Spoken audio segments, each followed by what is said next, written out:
pakai celana boleh, ya sudah apa adanya itu loh, sama dengan berdoa.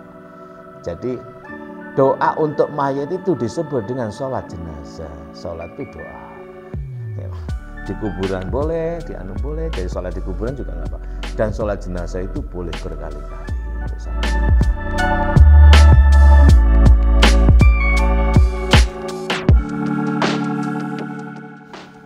Assalamualaikum warahmatullahi wabarakatuh.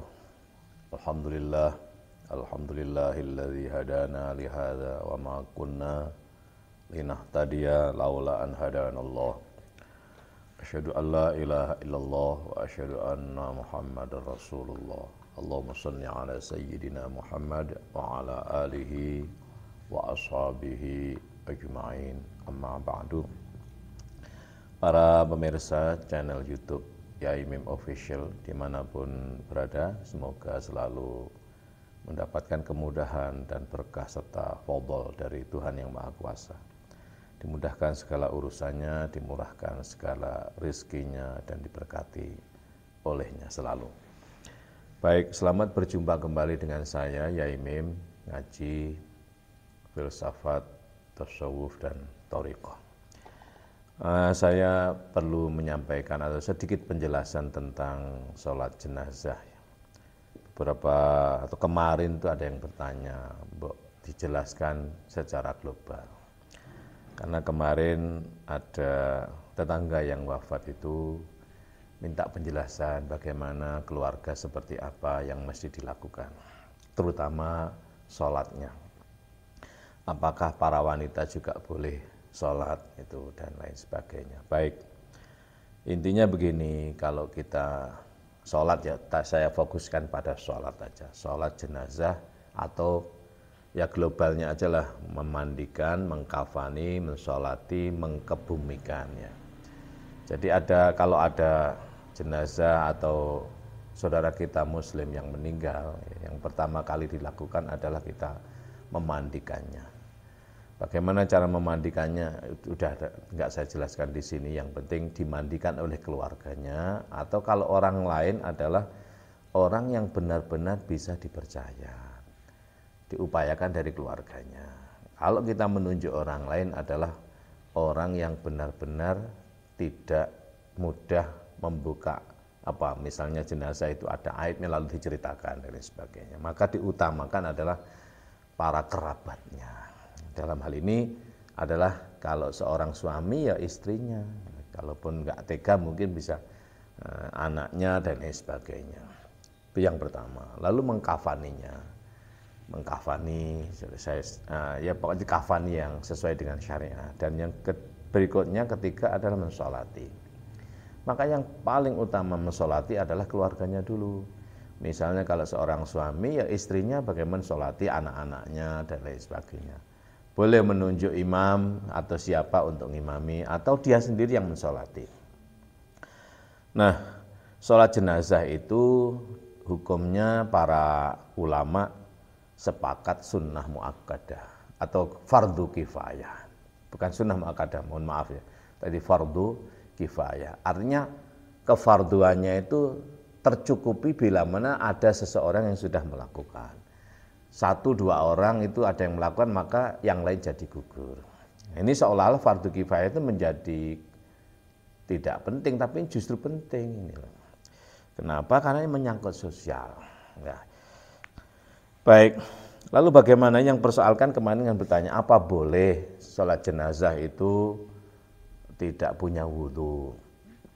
Nah, begini saya sampaikan bahwa sebagian ulama ya yang mengikuti Asy-Sya'bi atau Al-Imam Asy-Sya'bi. Siapa Asy-Sya'bi itu? Adalah generasi tabi'in. Tabi'in itu orang yang hidup setelah sahabat. Jadi pengikut sahabat itu disebut dengan tabi'in. Pengikut Rasulullah namanya sahabat ya. Orang yang hidup setelah Rasulullah tapi berjumpa dengan para sahabat Nabi disebut dengan tabi'in. Termasuk Asy-Sya'bi ini. Asy-Syarakhil namanya panjang sekali. Yang terkenal Al-Imam Asy-Sya'bi. Dia dikenal oleh para ulama sebagai seorang mu'arrikh, ahli sejarah, dan seorang faqih atau ahli fikih, ahli hukum Islam. Dia berpendapat bahwa Dan termasuk ulama yang mengikuti beliau bahwa sholat jenazah itu fi maqamid doa, sama dengan doa. Maka tidak ada rukuk, tidak ada sujud. Ya sudah, kayak begitu aja apa adanya, langsung sholat boleh gitu. Lah posisi ngimami atau sholat jenazah itu di depannya. Jadi menghadap kiblat, jenazahnya di depannya. Lah terjadi khilaf, lek wedok di bawah, lek lanang di atas. Tapi yang paling masyhur adalah yang sudah di dadanya. Lurus di tengah-tengah mayit, di dadanya atau bawah sedikit di perutnya, bawah dada, lurus hati maksud saya. Bawah dada dikit, atas perut dikit, dada. Ada yang mengatakan kalau laki-laki di kepala, kalau perempuan di kaki, dan lain sebagainya. Itu silahkan aja, tapi yang paling masyhur adalah di tengah-tengah. Baik laki maupun perempuan, sholatnya di tengah-tengah. Nah, bagaimana sholat jenazah itu? Jadi tidak harus menurut Asy-Sya'bi ini, tapi memang diutamakan punya wudhu. Diutamakan punya wudhu atau wudhu. Tapi seandainya tidak punya wudhu, maka keluarga itu kadang-kadang kan berdatangan itu ya, terutama kaum ibu ya, itu daripada tidak sholat, maka mengikuti ini ulama yang mengikuti Asy-Sya'bi ini boleh tidak punya wudhu. Ya sudah, sholat jenazah itu 4 takbir kan, Allahu Akbar, Fatihah, ya Bismillah sampai waladhdallin, Allahu Akbar, sholawat, ya, Allahumma sholli ala Sayyidina Muhammad wa ala ali Sayyidina Muhammad, paling sedikit atau sallallahu ala Muhammad sallallahu alaihi wasallam, silahkan sholawat apa saja. 2 berarti Allahu Akbar mendoakan mayit. Kalau laki-laki Allahumma ighfir lahu warhamhu wa'afihi wa'fu dan seterusnya. Kalau perempuan Allahumma ighfir laha warhamha wa'afiha wa'fu anha. Jadi mendoakan mayit. Terus Allahu Akbar takbir keempat kan mendoakan kita, mendoakan mayit dan kaum muslimin semuanya. Allahumma la tahrimna ajroha wa la taftinna ba'daha waghfir lana walaha innaka ala kulli syai'in. Seterusnya itu Allahumma fil muslimin. Nah, jadi mendoakan kita sendiri, mendoakan mayit intinya, ditambah dengan mendoakan seluruh kaum muslimin. Berarti sudah Assalamualaikum warahmatullahi wabarakatuh, Assalamualaikum warahmatullahi wabarakatuh, selesai. Jadi 4 takbir, tidak ada rukuk, tidak ada sujud, ya sudah. Allahu Akbar, a'udzubillahi minasyaitonirrajim sampai waladhdallin, amin. Allahu Akbar, Allahumma shalli ala Sayyidina Muhammad wa ala ali Sayyidina Muhammad. Allahu Akbar mendoakan mayit, Allahumma ighfir lahu atau Allahumma ighfir laha, ya. Allahu Akbar mendoakan diri kita dan mendoakan mayit intinya. Dan kalau mungkin ditambah dengan mendoakan kaum muslimin muslimat.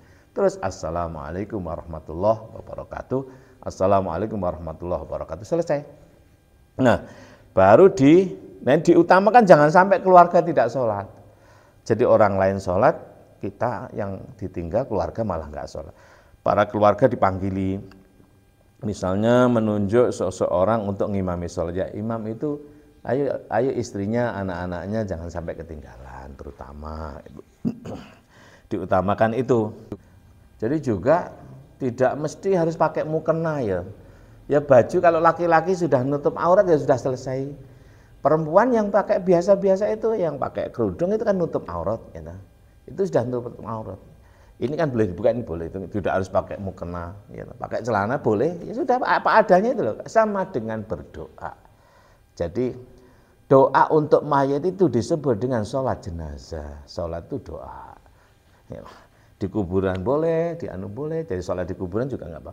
Dan sholat jenazah itu boleh berkali-kali untuk satu jenazah. Ma min muslimin yamutu fayusalli alaihim arba'una, itu tidak ada seorang muslim yang meninggal dunia mati lalu disolati oleh 40 orang kecuali orang jenazah ini diberi syafaatnya, artinya mendapatkan pertolongan dari 40 orang yang sholat itu.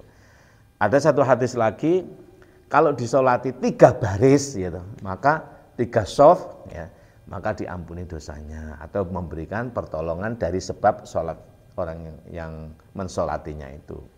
Makanya kalau sholat jenazah itu, kalau jamaah diupayakan 3 shaf, maka imam ada 2 lagi ya, 1, 2, 3, jangan jejer begini, belakang begitu. Jadi imam di depan ini, belakangnya lagi gitu. Kalau orangnya sedikit, tapi kalau banyak kan bisa sampai bersaf-saf. Nah, adalah banyak hadis itu. Yang penting sholat jenazah itu bermanfaat untuk mayit, ya, dan pula bermanfaat untuk kita.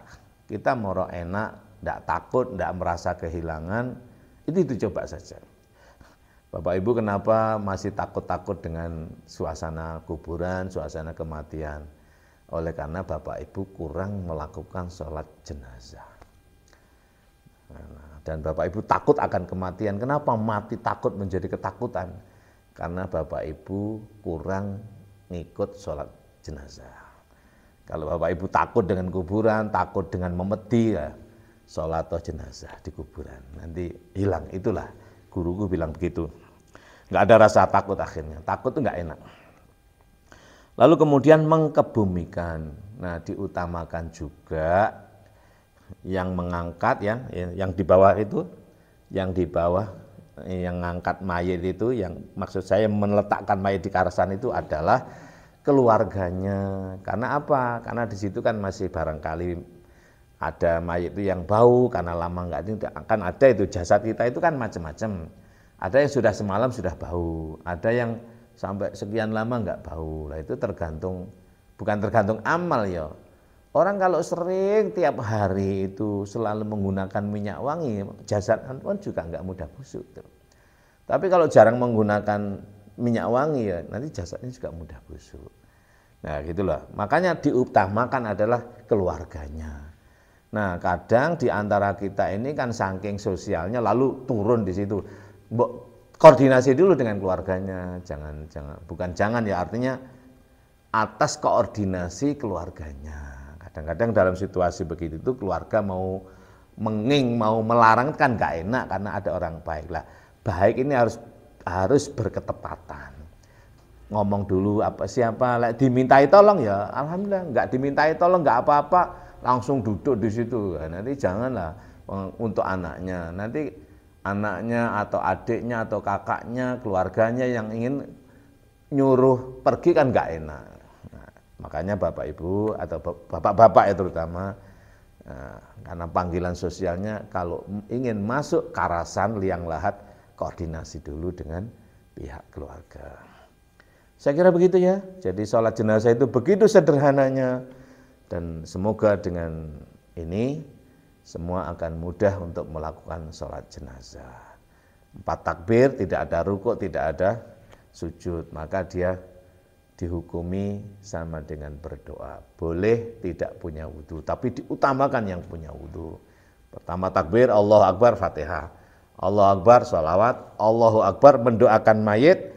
Allahu Akbar, mendoakan mayit dan kita. Dan jika mungkin mendoakan juga kaum muslimin muslimat, ditutup dengan Assalamualaikum warahmatullahi wabarakatuh. Assalamualaikum warahmatullahi wabarakatuh. Demikian barangkali sekedar tambahan tentang sholat jenazah. Ini bukan fak saya ya, itu tentu terjadi perbedaan-perbedaan. Tapi yang paling mudah ini yang saya ikuti. Terima kasih. Wa'alaikum minkum. Wallahul muwaffiq ila aqwamit thoriq. Assalamualaikum warahmatullahi wabarakatuh.